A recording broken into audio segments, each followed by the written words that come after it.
അമൃത് Veni hair elixir presents daily news പ്രഭാത വാർത്തകൾ powered by Pulimoottil silks KSFE. ഈ ആണുങ്ങൾക്ക് മാത്രം എന്താ ഇത്ര അധികം നെറ്റ് കെയറിലും ഹെയർ ലോസ് ഒക്കെ ഉണ്ടാവണേ? ആണുങ്ങളുടെ ഹെയർ ലോസിന്റെ മേജർ റീസൺസ് തന്നെ ഡിഫറെന്റ് ആണ്. സ്കാൽപ്പിലുള്ള 5 ആൽഫ റിഡക്ടേസ് എന്ന എൻസൈം നിങ്ങളുടെ ഹോർമോണുമായി ചേർന്ന് ഹെയർ ഫോളിക്കിൾസിനെ ചുരുക്കുന്നു. Amrit Veni hair elixir for men use ചെയ്യൂ. പുരുഷന്മാർക്ക് വേണ്ടി ബയോടെക്നോളജി പ്രകാരം പ്രത്യേകം ഡെവലപ്പ് ചെയ്തത്. നമസ്കാരം, ഞാൻ ഷാജി പത്മനാഭൻ. ഡെയിലി ന്യൂസിന്റെ പ്രഭാത വാർത്തകളിലേക്ക് സ്വാഗതം. ഇന്ന് ഏപ്രിൽ 13 ഞായറാഴ്ച. അമേരിക്ക ഇന്ത്യക്ക് കൈമാറിയ മുംബൈ ഭീകരാക്രമണ കേസ് പ്രതി തഹാവൂർ റാണയെ NIA കൊച്ചിയിലെത്തിച്ച് തെളിവെടുക്കും. കൊച്ചിയിലെത്തിയത് ഭീകരരെ റിക്രൂട്ട് ചെയ്യാനാണെന്ന് റാണ മൊഴി നൽകിയതായാണ് സൂചന. കൊച്ചിയിൽ റാണയെ സഹായിച്ച ഒരാളെ NIA കസ്റ്റഡിയിലെടുത്തിട്ടുണ്ട്. ഇയാളെയും റാണയെയും ഒന്നിച്ചിരുത്തി ചോദ്യം ചെയ്യാനാണ് അന്വേഷണ ഏജൻസിയുടെ നീക്കം. നാസയുടെ ആകെ ബജറ്റിന്റെ 20% വെട്ടിക്കുറയ്ക്കാനും പ്രധാന നാസ കേന്ദ്രങ്ങൾ അടച്ചുപൂട്ടാനും അമേരിക്കൻ പ്രസിഡന്റ് ഡൊണാൾഡ് ട്രംപ് തീരുമാനിച്ചതായി റിപ്പോർട്ടുകൾ. അമേരിക്കയുടെ മൊത്തം ശാസ്ത്ര പദ്ധതികൾക്കുള്ള ബജറ്റിൽ 49% വെട്ടിച്ചുരുക്കലുണ്ടാകുമെന്നാണ് വ്യക്തമാകുന്നത്. ലോകത്തെ ശാസ്ത്ര ഗവേഷണത്തെ മൊത്തത്തിൽ തന്നെ ബാധിക്കുന്നതാകും അമേരിക്കൻ പ്രസിഡന്റിന്റെ ഈ ഭരണപരിഷ്കാരമെന്നാണ് വിദഗ്ധരുടെ വിലയിരുത്തൽ. ശാസ്ത്രജ്ഞരടക്കം 10,000-ലധികം പേർക്ക് തൊഴിൽ നഷ്ടമാകുന്ന നാസയുടെ ചിറകരിയുന്ന ട്രംപിന്റെ ഈ നീക്കങ്ങൾക്ക് അമേരിക്കൻ കോൺഗ്രസ് തടയിടുമെന്നാണ് പ്രതീക്ഷ. നിലമ്പൂർ ഉപതെരഞ്ഞെടുപ്പ് വിജ്ഞാപനം വന്നാലുടൻ സ്ഥാനാർത്ഥിയെ പ്രഖ്യാപിക്കാനൊരുങ്ങി കോൺഗ്രസ്. കോഴിക്കോട് നടന്ന ചർച്ചയിൽ ആര്യാടൻ ഷൌക്കത്തിന്റെ പേരിനാണ് മുൻതൂക്കം ലഭിച്ചത്. മലപ്പുറം DCC പ്രസിഡന്റ് VS ജോയിയുടെ പേരും സജീവ പരിഗണനയിലാണ്. AICC general secretary KC Venugopal, പ്രതിപക്ഷ നേതാവ് VD Satheesan, KPCC president K Sudhakaran, Ramesh Chennithala തുടങ്ങിയവർ ചർച്ചയുടെ ഭാഗമായി. നിലമ്പൂർ ഉപതെരഞ്ഞെടുപ്പിൽ PV അൻവറിന്റെ പിന്തുണ UDF ആവശ്യപ്പെട്ടിട്ടുണ്ടെന്ന് പ്രതിപക്ഷ നേതാവ് VD സതീശൻ. PV അൻവർ UDFന് പിന്തുണ പ്രഖ്യാപിച്ചത് UDF സ്വീകരിച്ചിട്ടുണ്ടെന്നും അദ്ദേഹം UDFന് ഒപ്പം ഉണ്ടാകുമെന്നും പാലക്കാട് തോൽവിയിൽ നിന്ന് CPM പാഠം പഠിച്ചിട്ടില്ലെന്നും VD സതീശൻ പറഞ്ഞു. വിദ്വേഷ പ്രസംഗം ആര് നടത്തിയാലും UDF അതിനെ എതിർക്കുമെന്നും വെള്ളാപ്പള്ളി നടേശൻ മലപ്പുറത്തെക്കുറിച്ച് പറഞ്ഞത് ആലപ്പുഴയിലെത്തിയപ്പോൾ മുഖ്യമന്ത്രി അനുകൂലിക്കുകയാണ് ചെയ്തതെന്നും അമിത്ഷായും മുഖ്യമന്ത്രിയും തമ്മിൽ എന്താണ് വ്യത്യാസമെന്നും VD സതീശൻ ചോദിച്ചു. ജില്ലാ കമ്മിറ്റിയിൽ നിന്നും CPM പ്രാദേശിക നേതാവ് PK ദിവാകരനെ ഒഴിവാക്കിയതിൽ പ്രതിഷേധിച്ചാണ് വടകരയിൽ മുഖ്യമന്ത്രി പങ്കെടുത്ത പരിപാടി പ്രവർത്തകർ ബഹിഷ്കരിച്ചതെന്ന് റിപ്പോർട്ടുകൾ. ആള് കുറഞ്ഞതിൽ മുഖ്യമന്ത്രി വേദിയിൽ തന്നെ വിമർശനം ഉയർത്തിയിരുന്നു. കൃത്യസമയത്ത് പരിപാടികൾക്കെത്തുന്ന മുഖ്യമന്ത്രി വേദിയിലെത്താതെ അരമണിക്കൂർ കാത്തിരുന്നിട്ടും സദസ്സ് നിറഞ്ഞില്ല. 2 മാസം മുമ്പ് നടന്ന ജില്ലാ സമ്മേളനത്തിലാണ് വടകരയിൽ നിന്നുള്ള PK ദിവാകരനെ ജില്ലാ കമ്മിറ്റിയിൽ നിന്നും മാറ്റിയത്.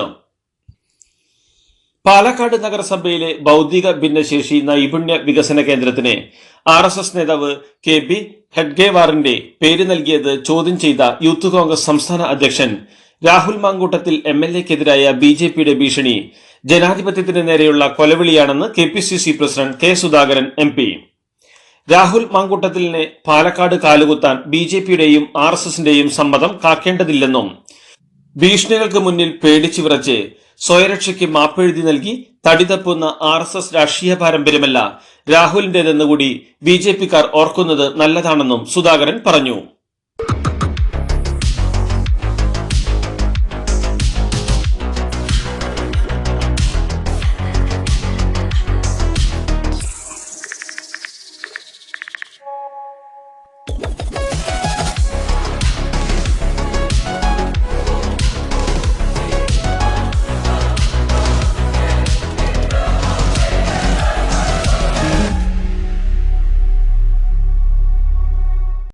വീണ വിജയനെതിരായ കേസ് പ്രതിരോധിക്കേണ്ട ബാധ്യത ഇടതുമുന്നണിക്കില്ലെന്ന പ്രസ്താവന വിവാദമായതോടെ വിശദീകരണവുമായി CPI സംസ്ഥാന സെക്രട്ടറി ബിനോയ് വിശ്വം. തന്റെ വാക്കുകൾ വളച്ചൊടിച്ചതാണെന്നും വീണയുടെ കാര്യം വീണ നോക്കിക്കൊള്ളുമെന്നാണ് താൻ പറഞ്ഞതെന്നും അതുതന്നെയാണ് ശിവൻകുട്ടിയും പറയുന്നതെന്നും പണ്ഡിതന്മാർ വ്യാഖ്യാനിച്ച് വലുതാക്കേണ്ടെന്നും വീണയ്ക്ക് ഒരു കമ്പനി നടത്താനും നിയമ നടപടി സ്വീകരിക്കാനും അറിയാമെന്നും അദ്ദേഹം പറഞ്ഞു. കോഴിക്കോട് രൂപത ഇനി അതിരൂപത. കോഴിക്കോട് രൂപത ബിഷപ്പ് ഡോക്ടർ വർഗീസ് ചക്കാലക്കലിനെ വത്തിക്കാൻ ആർച്ച് ബിഷപ്പായി ഉയർത്തി. ഇതോടെ മലബാർ മേഖലയിലെ ആദ്യ ലത്തീൻ അതിരൂപതയായി മാറുകയാണ് കോഴിക്കോട് അതിരൂപത. സുൽത്താൻപേട്ട്, കണ്ണൂർ എന്നീ രൂപതകളാണ് കോഴിക്കോട് അതിരൂപതയ്ക്ക് കീഴിൽ വരുന്നത്. കോഴിക്കോടും വത്തിക്കാനിലും ഒരേ സമയമായിരുന്നു പ്രഖ്യാപനങ്ങൾ. ചേർത്തലയിൽ നടക്കുന്ന ഓൾ കേരള കബഡി മത്സരത്തിൽ പങ്കെടുത്ത് മടങ്ങുകയായിരുന്ന പറവൂരിലും ചെറായി ഭാഗങ്ങളിലുമുള്ള വിവിധ സ്കൂളുകളിൽ നിന്നുള്ള വിദ്യാർത്ഥിനികൾ സഞ്ചരിച്ചിരുന്ന ബസ് മീഡിയനിൽ ഇടിച്ചു മറിഞ്ഞ് 13 വിദ്യാർത്ഥിനികൾക്ക് പരിക്ക്. ദേശീയപാത 66-ൽ വരാപ്പുഴ പാലത്തിന് സമീപമുള്ള മീഡിയനിൽ ഇടിച്ചാണ് അപകടമുണ്ടായത്. ഇന്നലെ രാത്രി 8:15ഓടെയാണ് അപകടം നടന്നത്. എറണാകുളം മഞ്ഞുമ്മൽ റെഗുലേറ്ററി കം ബ്രിഡ്ജിനടുത്ത് ആറാട്ടുകടവിൽ കുളിക്കാനിറങ്ങിയ 2 യുവാക്കൾ പുഴയിൽ മുങ്ങി മരിച്ചു. ഇടുക്കി നെടുങ്കണ്ടം പുഷ്പകണ്ഠം സ്വദേശികളായ അഭിജിത്ത്, ബിപിൻ എന്നിവരാണ് മരിച്ചത്. ഇന്നലെ വൈകിട്ട് 4:30ഓടെയാണ് അപകടം സംഭവിച്ചത്. കർണാടകയുടെ ജനസംഖ്യയിൽ 70% OBC വിഭാഗമെന്ന് ജാതി സെൻസസ് സർവേ റിപ്പോർട്ട്. ദളിത്, ആദിവാസി, OBC വിഭാഗങ്ങൾ ചേർന്നാൽ സംസ്ഥാനത്തെ ആകെ ജനസംഖ്യയുടെ 94% എന്നും റിപ്പോർട്ട് വ്യക്തമാക്കുന്നു. ഇതോടെ നിലവിലെ 32% OBC സംവരണം 51%ആയി ഉയർത്താൻ റിപ്പോർട്ടിൽ ശുപാർശ ചെയ്യുന്നുണ്ട്. പിന്നാക്ക വിഭാഗ കമ്മീഷൻ ചെയർമാനായിരുന്ന ജസ്റ്റിസ് ജെ കാന്തരാജിന്റെ നേതൃത്വത്തിലാണ് റിപ്പോർട്ട് പൂർത്തിയാക്കിയത്. വഖഫ് നിയമ ഭേദഗതിക്കെതിരായ പ്രതിഷേധം അക്രമാസക്തമായ പശ്ചിമ ബംഗാളിലെ മുർഷിദാബാദിൽ 3 പേർ സംഘർഷത്തിൽ കൊല്ലപ്പെട്ടതായി റിപ്പോർട്ട്.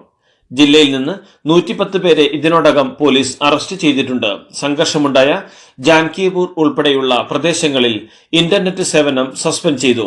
ക്രമസമാധാന പാലനത്തിന് പോലീസിന് പുറമെ BSFനെയും വിന്യസിച്ചിട്ടുണ്ട്. മോൾക്ക് ബർത്ത്ഡേ ഗിഫ്റ്റ് വാങ്ങണ്ടേ? ഷോപ്പിൽ കൊണ്ടുപോയി ഇഷ്ടമുള്ള വാങ്ങി കൊടുക്കാം. അപ്പൊ ഏട്ടൻ വരുന്നുണ്ടോ? ഗിഫ്റ്റ് കാർഡ് വരും. അതെ, ഓരോ ചിട്ടിയിലും ഒരാൾക്ക് 5000 രൂപയുടെ ഗിഫ്റ്റ് കാർഡ് സമ്മാനം. മെഗാ സമ്മാനമാണെങ്കിലോ പുതുപുത്തൻ ബെൻസ് കാർ. 2ാം സമ്മാനം ഇന്നോവ ക്രിസ്റ്റ, അതും 17 ഇത്തവണ സമ്മാനങ്ങളുടെ നക്ഷത്രത്തിലക്കവുമായി KSFE ഗാലക്സി ചിട്ടികൾ. അമേരിക്കയുടെ തീരുവ ഉയർത്തൽ കണക്കിലെടുത്ത് ശമ്പള വർധന മാറ്റിവെച്ച് ടാറ്റ കൺസൾട്ടൻസി സർവീസസ്. 2025 ഏപ്രിലിൽ നൽകേണ്ടിയിരുന്ന വാർഷിക ശമ്പള വർധനയാണ് TCS മാറ്റിവെച്ചത്. ആഗോള സാമ്പത്തിക അനിശ്ചിതത്വവും അമേരിക്കയുമായി ബന്ധപ്പെട്ട താരിഫ് ആശങ്കകളുമാണ് ഈ തീരുമാനത്തിന് കാരണമായതെന്ന് കമ്പനി വ്യക്തമാക്കുന്നു. ബിസിനസ് പരിതസ്ഥിതി എങ്ങനെ പുരോഗമിക്കുന്നു എന്നതിനെ ആശ്രയിച്ച് ഈ തീരുമാനം പുനഃപരിശോധിക്കുമെന്നും കമ്പനി അറിയിച്ചു. സൗദി അറേബ്യയുടെ വിവിധ ഭാഗങ്ങളിൽ ശക്തമായ പൊടിക്കാറ്റ്. റിയാദിൽ വെള്ളിയാഴ്ച പുലർച്ചെ മുതൽ അന്തരീക്ഷം പൊടിപടലങ്ങൾ നിറഞ്ഞ അവസ്ഥയിലായിരുന്നു. തണുപ്പുകാലത്തു നിന്ന് വേനൽക്കാലത്തിലേക്കുള്ള കാലാവസ്ഥാ മാറ്റത്തിന്റെ സൂചനയായി വരുന്ന ദിവസങ്ങളിലും രാജ്യത്ത് വ്യാപകമായി പൊടിക്കാറ്റ് വീശുമെന്ന് ദേശീയ കാലാവസ്ഥാ നിരീക്ഷണ കേന്ദ്രം അറിയിച്ചു. അമേരിക്കയിൽ നിയമാനുസൃതം താമസിക്കുന്ന ഗ്രീൻ കാർഡ് ഉടമകളടക്കമുള്ള വിദേശികൾ തിരിച്ചറിയൽ രേഖകൾ എപ്പോഴും കയ്യിൽ കരുതണമെന്ന് നിർദ്ദേശം. ഡൊണാൾഡ് ട്രംപ് അധികാരമേറ്റതിനു ശേഷം രാജ്യത്ത് നടപ്പാക്കുന്ന കുടിയേറ്റ വിസ നിയമ പരിഷ്കാരങ്ങളുടെ ഭാഗമായാണ് ഇപ്പോഴത്തെ നിർദ്ദേശം. രാജ്യത്തെ അനധികൃത കുടിയേറ്റക്കാർ സർക്കാർ വകുപ്പുകളെ രജിസ്റ്റർ ചെയ്യണമെന്ന് കാണിച്ച് അടുത്തിടെയുണ്ടായ കോടതി ഉത്തരവിന് പിന്നാലെയാണ് നിയമാനുസൃതം രാജ്യത്ത് കഴിയുന്ന വിദേശികളും തിരിച്ചറിയൽ രേഖകൾ കയ്യിൽ കരുതണമെന്ന നിർദ്ദേശം അധികൃതർ നൽകിയത്. ഇറക്കുമതി ചെയ്യുന്ന ഉൽപ്പന്നങ്ങൾക്ക് ഉയർന്ന തീരുവ ചുമത്താനുള്ള തീരുമാനത്തിൽ നിന്ന് സ്മാർട്ട് ഫോണുകളും കമ്പ്യൂട്ടറുകളും അടക്കമുള്ളവയെ ഒഴിവാക്കി അമേരിക്ക. കമ്പ്യൂട്ടറുകൾ അടക്കമുള്ളവയുടെ വില കുത്തനെ കൂടുന്നത് US ടെക് കമ്പനികളെ ബാധിക്കുമെന്ന ആശങ്കയാണ് തീരുമാനത്തിന് പിന്നിലെന്ന് BBC റിപ്പോർട്ട് ചെയ്തു.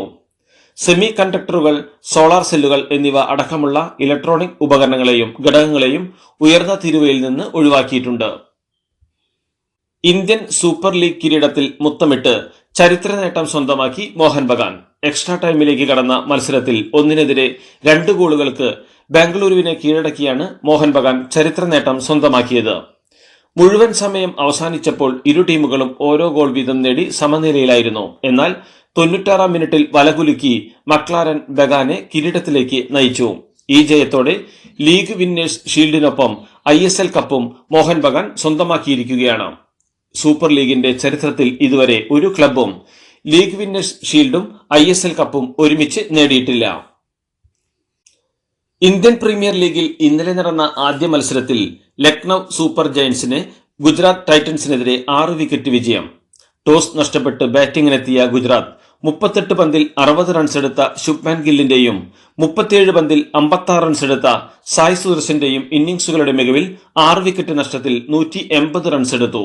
എന്നാൽ മറുപടി ബാറ്റിംഗിനിറങ്ങിയ ലക്നൌ 34 പന്തിൽ 61 റൺസ് എടുത്ത നിക്കോളസ് പുരന്റെയും 31 പന്തിൽ 58 റൺസ് എടുത്ത എയ്ഡൻ മാക്രത്തിന്റെയും ഇന്നിംഗ്സുകളുടെ മികവിൽ 19.3 ഓവറിൽ 4 വിക്കറ്റ് മാത്രം നഷ്ടത്തിൽ ലക്ഷ്യം മറികടന്നു. IPL-ൽ ഇന്നലെ നടന്ന ആവേശകരമായ രണ്ടാമത്തെ മത്സരത്തിൽ ആദ്യം ബാറ്റ് ചെയ്ത് 245 റൺസ് നേടി വിജയമുറപ്പിച്ച പഞ്ചാബ് കിങ്സിനെ അതേ നാണയത്തിൽ തിരിച്ചടിച്ച് 9 പന്തുകൾ ശേഷിക്കെ 8 വിക്കറ്റ് വിജയം സ്വന്തമാക്കി സൺറൈസേഴ്സ് ഹൈദരാബാദ്. ടോസ് നേടി ബാറ്റിംഗ് തിരഞ്ഞെടുത്ത പഞ്ചാബ് കിങ്സ് 6 വിക്കറ്റ് നഷ്ടത്തിൽ 245 റൺസ് എടുത്തത് 36 പന്തിൽ 82 റൺസ് എടുത്ത ശ്രേയസ് അയ്യരുടെ മികവിലാണ്.